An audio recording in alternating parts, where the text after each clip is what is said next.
Eu vou falar um pouquinho dessa história do vôlei, mas tentando de alguma maneira, né, enfim, ligar esses simbolismos em relação a épocas. Realmente houve uma geração que foi desbravadora. A geração de prata teve alguns elementos importantes, ou nós nos estabeleceríamos como, né, um esporte realmente de êxito internacional e tal. Então houve alguns elementos que favoreceram o surgimento da geração de prata.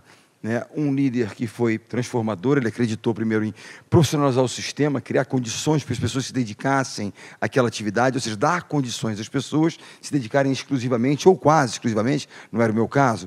Eu fui estudar economia porque ninguém, nos anos 70, 80, vivia do voleibol. Eu estudei economia porque eu não vou viver disso, eu preciso manter a minha família, enfim, eu quero fazer coisas, realizar, e eu não tinha nem o talento necessário, que mesmo que o voleibol explodisse e eclodisse, eu não viveria daquilo com o meu limitado talento. Eu costumo brincar dizendo que o único banco que me aceitou como economista foi o banco da seleção de vôlei, então eu continuo. Mas o fato é que... Mas certamente aquela foi uma geração desbravadora e que, através desses elementos, que era a profissionalização do sistema, abertura para o mercado internacional, nós começamos a ir para fora e viver as nossas lacunas, os gaps que nós tínhamos eram tão claros quando a gente ia para fora, que a ideia era, de alguma maneira, eu até hoje... eu me alimento, nessa busca permanente pelas lacunas do nosso trabalho. Mas nós somos líderes de mercado. Mas há alguém fazendo algo melhor do que nós. Os jogadores muitas vezes não acreditam. Vamos arrebentar aquele time. Eu sei que a gente vai arrebentar aquele time, mas mesmo assim eles continuam fazendo algo melhor do que nós. E essa é a minha obsessão. Os jogadores dizem que eu sou paranoico. Eu não sei se é verdade, mas é um QD. Eu tenho um livro de cabeceira chamado Only the Paranoid Survive. Eu não sei porquê, mas enfim, o fato é que essa preocupação em relação às lacunas que continuam acontecendo. O fato é que a geração de prata, ela plantou assim, um sistema de trabalho, um certo início de planejamento, de pensar o futuro. E veio uma segunda geração, a geração dos anos 90, que, inspirada naquela geração, e eu me lembro disso do Giovanni, estão falando que meu ídolo era o Montanaro, meu ídolo. Ninguém disse que o Bernardinho era o ídolo, não sei porquê, mas enfim. Aquele jogador reserva, mas enfim, o fato é que eles realmente se inspiraram naquela geração. E surgiu, então aconteceu o advento da primeira medalha de ouro, em Barcelona, 92. E eu assumo a seleção em 2001. E depois de 92, nós ficamos com uma lacuna, sem vitórias expressivas, e eu perguntava por que uma geração tão jovem, sem ter noção, Marcelo Negrão, que era o oposto da geração de 92, ele tinha 19 ou 20 anos de idade. Uma geração tão talentosa e jovem, eu me perguntava, por que não abrir um ciclo de vitórias importantes? Novas lições se colocavam à frente daquela geração. Eles foram muito rapidamente alçados esses são os empreendedores que vão transformar o mundo, e eles caíram naquela armadilha. Chegaram lá, mas não souberam como abrir um caminho de perpetuidade daqueles resultados. Então, a lição da geração de prata, as lições que nós vivenciamos lá atrás, as lições do ouro eu quis implementar em 2001. Nós chegamos com a geração de talento em 2001, conquistamos a liderança do ranking mundial em 2003, de lá não saímos até hoje, 2017, nenhuma semana na liderança. Mas a questão era uma série de lições que nós aprendemos, do tipo, chegamos lá, é mais difícil chegar lá ou se manter lá. Que novos aprendizados nós teremos que chegar? Criei uma empresa de sucesso. E agora, como é que eu faço para sobreviver a esse sucesso? Eu me lembro que no primeiro ciclo meu, eu costumo dizer que se eu avaliar o ano, 4 trimestres, eu tive 4 ciclos olímpicos. Eu encaro cada ciclo como um trimestre de avaliação, as diversas lições. Primeiro, chegamos lá. E agora, como é que se mantém lá? As armadilhas. Depois teve um quase, que é uma prata. Eu descobri que a prata, para uma empresa que conquistou tantos resultados anteriores, ela significa um fracasso redundante. E eu descobri que a prata olímpica é um fracasso, sabe por quê? Porque eu não fui convidado a nenhum programa de televisão depois da prata. Mas o fato é que, realmente, nós pecamos ali. E mudanças. Depois, um outro quase. O quase foi em 2012, quando nós ganhamos por 2-0 e depois nós perdemos, de virada. Você lembra dessa partida? 2-0, 22 anos da terceira série. A pessoa faz assim, eu falo, esquece que eu sou para burro quando lembro. Mas a questão é que aprendizado veio dali. E eu digo a vocês, foi um aprendizado enorme, porque entender as razões pelas quais nós perdemos foi a coisa mais importante. Vocês perguntaram, qual foi o corte mais difícil que você fez? Vamos dar o corte do Ricardinho. Lembra do corte do Ricardinho? Ninguém conseguiria mais empreender, a taxa de juros não cairia no país. Nada aconteceria se o corte do Ricardinho não fosse desvendado. Os motivos pelos quais o cara cortou os melhores jogadores. Nepotista, autoritário, etc., transigente, cortou. O corte mais difícil não foi aquele, que foi o mais comentado, que ele foi o mais polêmico. corte mais difícil foi o corte do Murilo no ano passado. O corte do Murilo se deu por um aprendizado em 2012. Era um cara que entregava aderente à cultura. Por que não? Porque a minha razão, as razões pelas quais eu imagino que nós temos perdido aquela partida de 2012 foi por falta de vigor físico. Falta de vigor físico. Nós tínhamos muitos jogadores machucados por uma questão de idade e tal, uma série de sequelas de um atleta de alto rendimento. O corte do Murilo se deu a isso, porque ele não tinha condição, em função da competição pré-olimpíada, de entregar aquilo. Seria muito mais cômodo e simples cortar um jogador jovem, que ninguém nem perceberia, mas não seria o certo a ser feito. Queria fazer um paralelo. Se você pensar os dois extremos que a gente tem quando a gente pensa do ponto de vista da liderança, quando você pensa a cultura e o resultado. Quando você tem uma cultura ruim e um resultado ruim, naturalmente você manda essa pessoa do time embora. Resultado bom, cultura ótima, beleza, maravilha, isso que a gente quer, a gente promove e mantém no time. Os outros extremos que é o problema. Então você citou o Ricardinho, que eu acredito que era uma pessoa que tinha um resultado muito bom, com a cultura ruim, e o Murilo, com a cultura ótima, estava com um problema físico, enfim, com um resultado ruim. Como lidar com esses extremos e quais são os aprendizados que a gente pode tirar disso? Falaram aqui tantas pessoas sobre os dilemas que nós vamos enfrentar. Eu, como empreendedor da área, eu enfrentei dilemas. Dilemas de um cara que entregava, mas quando a gente olhar lá atrás, vamos olhar lá, quem acompanha voleibol há muito tempo, alguém imaginava que o Ricardinho pudesse chegar ao nível do Maurício, o grande Maurício? Mas nós acreditamos. Só que chegou um momento em que ele, né, falou-se de integridade. Eu não quero falar aqui de integridade, sim, de aspecto, de estar íntegro naquilo que são os nossos valores. Né, o Fábio comentou muito isso, isso é inegociável. Né, valores são inegociáveis, mas os valores fundamentais. Né, e quando eu cortei, que foi um corte muito polêmico e tal, ele entregava, mas não era aderente. Obviamente, ele estava subvertendo, né, a nossa cultura, e aquilo poderia ser contagioso. Aquilo iria corroer a essência da nossa instituição em algum momento, por mais que no curto prazo ele entregasse. Eu abri mão de resultados no curto prazo, que nós fomos vice após a perda dele numa Olimpíada, mas era necessário para manter a integridade da nossa instituição. Caso contrário, nós não sobreviveríamos por 16 anos e entregaríamos no final. O do Murilo foi exatamente essa. Ele não tinha condições de, apesar da aderência, ele não tinha condições de melhorar o desempenho dele. E vou dizer a vocês uma coisa, eu cheguei à conclusão de que realmente, no dilema, se eu tivesse condições de melhorar o desempenho do Murilo em função de uma recuperação, eu manteria um jogador como o Murilo e não manteria, naquele caso, o Ricardinho. Dois exemplos importantes, duas reações importantes a esse fato. Primeiro, quando eu comunico o corte do Ricardinho, que as pessoas disseram nepotismo, etc. A imprensa fez um drama enorme daquela história, o que nos afastou ainda mais. Eu perguntei ao restante da equipe, quando eu comunico o corte, alguém quer dizer alguma coisa? Escadinha levantou a mão e falou, Serginho, nós chamamos de Escadinha internamente. O Serginho levantou a mão e falou, eu quero falar. Se eu não tivesse feito nada, eu estaria pé da vida com você. Esperavam que eu fizesse alguma coisa em relação às transgressões que estavam acontecendo. Então aquilo era o que tinha que ser feito, embora não fosse muito popular.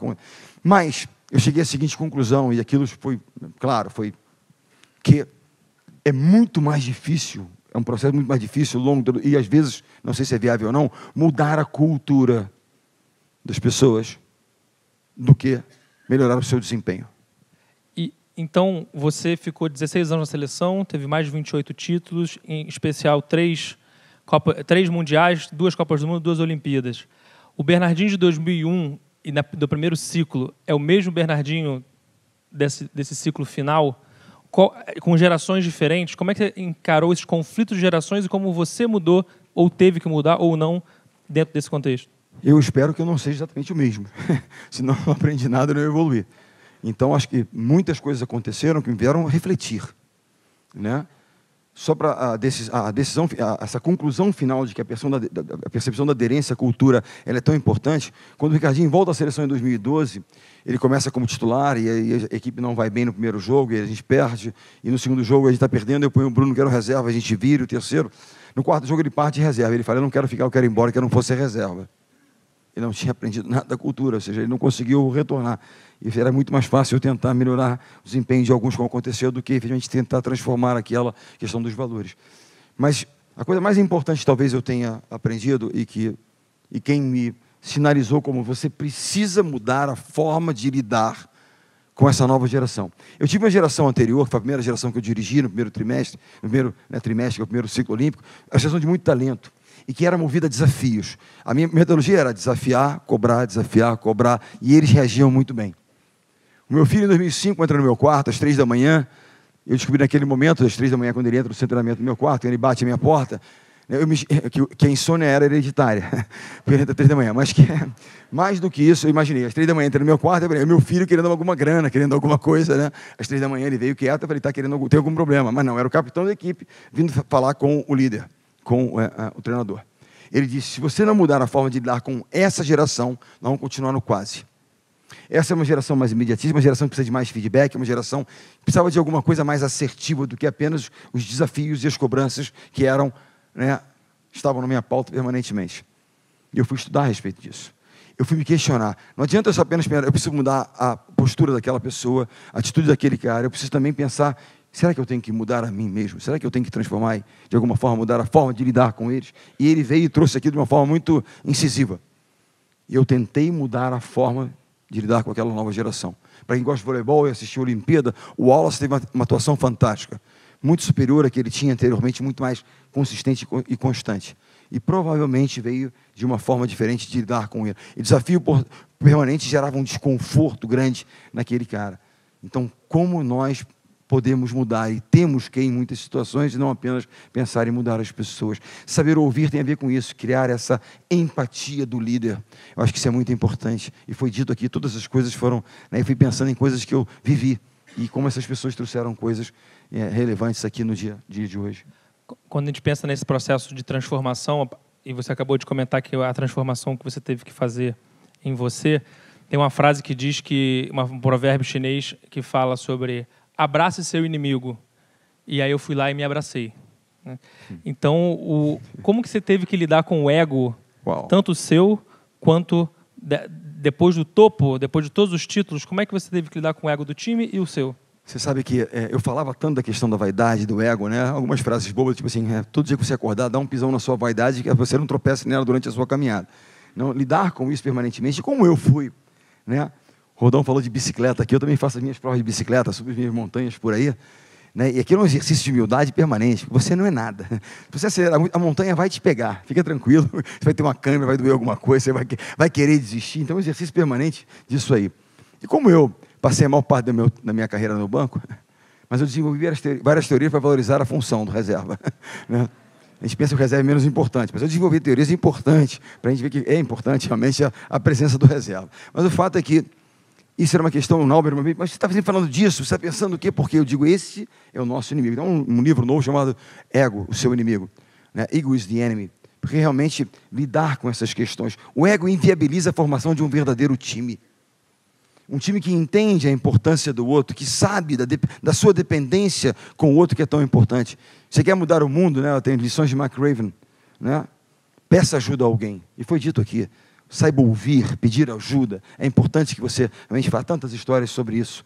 Então, lidar com isso. Eu digo isso, muito mais do que um treinador, eu sou um provedor de zonas de desconforto, aos campeões de desconforto, para que eles possam entender que eles não são, né, infalíveis, sozinhos não vão conseguir, colocar os egos num momento importante. Eu tenho uma brincadeira que eu faço, porque na atividade de maior visibilidade existe um elemento que é terrível em alimentar e desequilibrar egos e vaidades, que é a tal da mídia.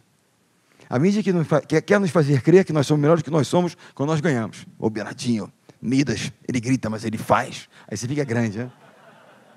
Para depois tentar nos fazer crer que nós somos piores que nós somos quando nós perdemos. O Bernardinho grita muito, destemperado, não vai conseguir nada assim. Né? E eu vivi a vida inteira com Midas destemperado, Midas destemperado, Midas destemperado. Tem várias pessoas boas em matemática. Quem é o CFO de empresa? O cara é bom em matemática. Vou fazer uma pergunta matemática, não filosófica. Qual é a diferença de Midas destemperado? Midas menos destemperado igual a 2. Se nós ganharmos um die break 31-29, Bernardinho, monstro. Midas. Se perdemos 31-29, Bernardinho, destemperado, não vai conseguir nada assim. 2 pontos separam Midas destemperado.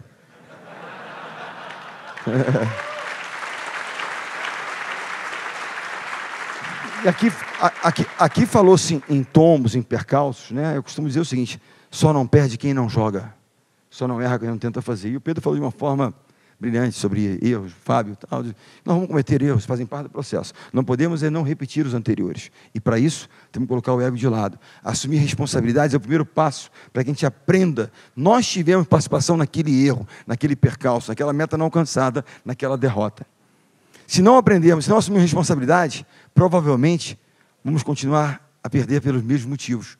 Porque nós vamos entender as verdadeiras razões pelas quais nós perdemos. assumam responsabilidade. Então, portanto, né, eu certamente, né, é aquela história, um líder, nós ganhamos, eu perdi. É muito importante que a gente entenda isso, para que eles também se sintam, né, protegidos no momento da derrota. Senão, assim, não, eles não fizeram o que eu mandei, eu não mando em ninguém. Eu não fui suficientemente convincente para que eles fizessem aquilo que eu estava propondo, de alguma maneira. Para que eles entrassem no pacto que eu estava propondo. Né? Assim uma equipe funciona. Se nós observarmos o histórico do tema liderança, a gente vê que no passado tinha um líder técnico, estava preocupado só em que as pessoas fizessem a função. Hoje em dia a gente vive a era do líder do propósito, que entende que o time é seu principal ativo, que o time como uma postura empreendedora, como atitude e, consequentemente, voltado para dentro da organização. Estamos começando a transição para o terceiro tipo de líder, que é aquele que não olha só para dentro da sua organização, mas está preocupado também no seu papel na sociedade e no legado que ele vai deixar. Então, a pergunta que eu tenho para você é o seguinte: quando teremos um governador empreendedor? Pressão.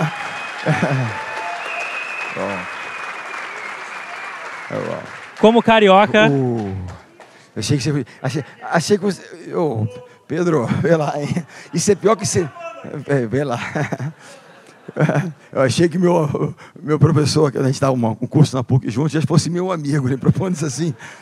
Você sabe que enfim, a gente pensa... Chega num momento de a gente formar novos líderes, inspirar as pessoas. Eu li uma reportagem do Coach K, que é o Mike Krzyzewski. Ele foi o treinador da seleção norte-americana e é treinador do Duke. E quando ele deixa a seleção norte-americana, pergunta ele: o que você quer fazer? Eu gostaria de continuar a inspirar as pessoas, os jovens. Né? Quando eu deixei a seleção, recebi vários convites interessantes.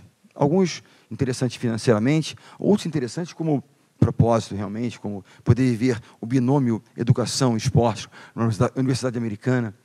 Mas uma coisa me incomodava. Né, no momento como o país vive, o Pedro levantou uma questão muito importante, que era, né, a gente vivia um certo momento de dúvidas, de falta de esperança, ou de transformação, mas enfim, é um momento de dúvidas, certamente, um momento de, né, dilemas importantes. E aí eu fiquei pensando muito nessa questão de ir embora, né, para novas aventuras e tal, a família ouvindo algumas coisas: vamos embora, né, para que eu não viesse alguma loucura aí que estão propondo. Mas uma coisa me incomodava nisso tudo, né? Porque eu tenho certeza que algumas pessoas, eu tirei muitas fotos, não sei que algumas pessoas, né, gostam de mim, me admiram, me viram lá, não, vou tirar uma foto daquele maluco que quase morreu na quadra, é uma chance de tirar uma foto com ele, sobreviveu, né? Então vamos lá. E muitas pessoas aqui e ali falam: poxa vida, eu gosto muito do seu trabalho, eu gosto muito de você. Eles me viram literalmente suando ali na beira da quadra, lutando por alguma causa, que era o nosso país, defender as nossas cores e tal, que é uma coisa que toca, né, no coração das pessoas. Se eu tivesse ido embora naquele momento, que tipo de sinal eu estaria dando? Né, para algumas pessoas que me veem assim, como aquele cara, ele lutou por nós. Poxa, até ele desistiu, até ele está indo embora. Pois será que era o momento de ir embora? Né? Então, isso me incomoda, ir embora e não tentar. Porque a liderança tem a ver com isso, com inspirar, né, de alguma forma tentar abrir espaço para novos líderes. Eu digo a vocês, se eu abraçar essa causa aí, eu não sei como será um governador. Não sei se eu vou ganhar, porque o sistema é tão forte. Porque tem uma coisa que eu vou, desde o primeiro momento: o que você vai fazer? Eu vou dizer a verdade. E a verdade, para quem, de alguma forma, queira, né, abraçar uma empresa como o Rio de Janeiro, que é uma empresa falida, literalmente, é uma realidade dura. Você vai ter que pedir sacrifício das pessoas. Né? Você vai ter que pedir que as pessoas realmente se engajem numa causa de transformar, de fazer, criar espaço para que as pessoas possam empreender, né? Libertar as amarras. Como é que você... abrir espaço para que as pessoas possam fazer. Falhar ou não, mas fazer, realizar, e com isso gerar, né, uma onda positiva, um círculo virtuoso, e não esse vicioso que nós estamos agora. Trazer gente boa, efetivamente. Eu acho que essa é a única coisa. Que atributo eu tenho, porque eu não tenho capacidade que as pessoas têm para abraçar uma causa dessa. Eu não sou o melhor gestor para empregar uma empresa falida e fazer um monte de maldade para que ela possa reverter esse quadro. Mas eu acho que eu tenho uma capacidade. O Armínio Fraga me perguntou isso, perguntado por um cara tão inteligente, perguntou: mas o que você faz? Eu falo: eu monto times. Eu monto equipes para realizar as coisas, para enfrentar os desafios e realizar, e conquistar. Você tem condições de montar a melhor equipe que o nosso Estado já teve. Aí eu pergunto: mas você está comigo? Não, eu estou contigo. As pessoas falam: estamos juntos? Estamos juntos? Estamos juntos. Mas Se eu entrar lá, eu não preciso de torcedor. Quem precisa de torcedor é meu time de vôlei.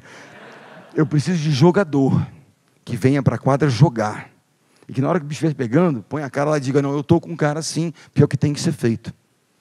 Porque não há como você lidar com um desafio de tal ordem sem um grande time disposto a jogar junto. Quando tiver um movimento domingo de manhã, não, mas eu domingo de manhã eu estive lá, sabe, na minha casa, tem uma casa em Angra, vou lá, eu não tenho casa em Angra, não tenho nada. Eu digo, a minha equação financeira não está resolvida para ir. Mas eu digo, eu estou disposto a ir, mas eu preciso de algumas anuências, me entendam?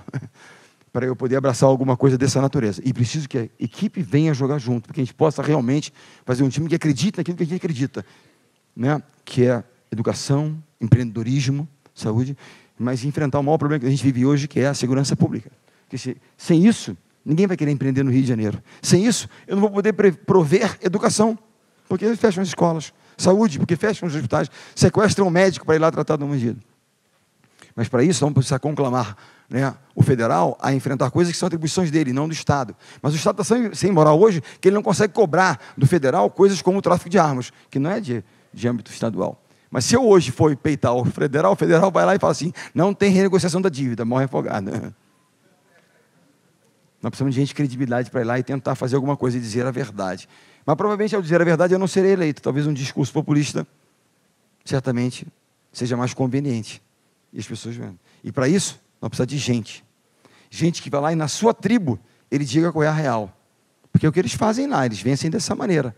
Né? Ensaiam um discurso, criam uma mentira qualquer que vai vender e vai ser interessante, e mobilizam gente. E nós somos ruins em mobilizar. Está na hora de mobilizar por uma causa diferente. E para isso a gente precisa de ajuda. Eu não gostaria de ser esse nome, juro para vocês, eu rezo todos os dias, e eu não sou bom de rezar. Sou mesmo, eu não sou. Embora eu adore o Papa. O Papa tem uma... A frase atribuída, não sei se é verdadeira ou não, eu vi a história e estou repassando. O aposento do Papa tem uma frase que ele fixou.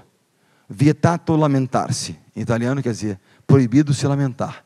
Vamos parar de lamentar e vamos fazer o que tem que ser feito. Eu estou disposto a fazer. Né?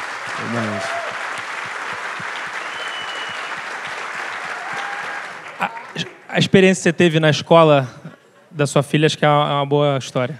Olha, recentemente, eu contei isso no almoço agora para algumas pessoas, eu tive a minha primeira experiência, né, em reuniões de pais. Eu passei 23 anos em seleções e eu passava a maior parte do tempo fora de casa. Né? Então eu chegava lá para tudo bem, mas nunca fui. E agora, tenho duas filhas menores, tem o Bruno que está na Itália, e duas pequenas, que estudam na Eleva, lá no Rio de Janeiro. E eu fui à primeira reunião de pais. E foi uma experiência fantástica, eu vi coisas incríveis. Eram 80 pais, que é um colégio ainda pouco numeroso. E, enfim, eu ouvi uma série de intervenções bacanas, professores e tal, e vários pais falaram. E ao final, o diretor da escola, o Bernardinho está aí, pô, vem falar alguma coisa aqui. Para de me explorar, né, gente? Vai lá. E aí eu fui lá. Primeiro agradeci a oportunidade, né, como um pai estreante, de estar ali e tal, não queria falar muito, porque eu não entendia muito, estava ali conhecendo, né, tinha chegado ali agora, que eu tinha ouvido coisas espetaculares. Mas houve algo que me preocupava tremendamente. Todos os pais que fizeram uma parte, eles falavam em preparar seus filhos para ir para fora. Pô, meu filho, então vai para fora trabalhar, meu filho vai lá, né, vai lá para a universidade bacana e tal, fazer cidadão global e tal, e vai embora.